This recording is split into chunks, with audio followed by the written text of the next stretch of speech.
कि जब आवाम मसाइल लेकर जाते तो ये गैर हाजिर रहते। एक मसला ये भी था पानी को लेके, अपना 60 फुटी रोड के ऊपर इससे पहले मैंने वहाँ पाइपलाइन डलवाया, लेकिन 8-10 घरों में पानी नहीं आ रहा है। मैंने वो भी अल्टीमेटम दिया, उस पर भी बात हुई।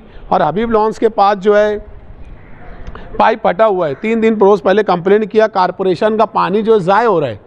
ये बात बोलने के बावजूद भी 3 दिन तक जो है इस पर कोई कार्रवाई नहीं हुई। अगर आज उस पर कार्रवाई नहीं होगी तो हिशाम बेकरी वाला कारपोरेशन गेट के बाहर धरना आंदोलन करेगा।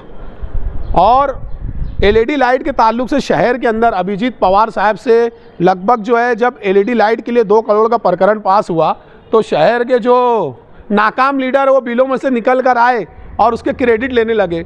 अरे भाई अब कहाँ हैं तुम? 10-12 लाइट जो है कोने कापरे में ऐसे पकड़ के कई कारपोरेटर से पकड़ कर फ़ोटो खिंचा रहे कि भाई ये हमने लाए। तो ये इसमें अल्हम्दुलिल्लाह हिशाम बेकरी वाला और मालेगांव डेवलपमेंट फंड का बहुत योगदान है। और अल्हम्दुलिल्लाह वो लाइट के लिए आज भी हम लड़ाई लड़ रहे हैं।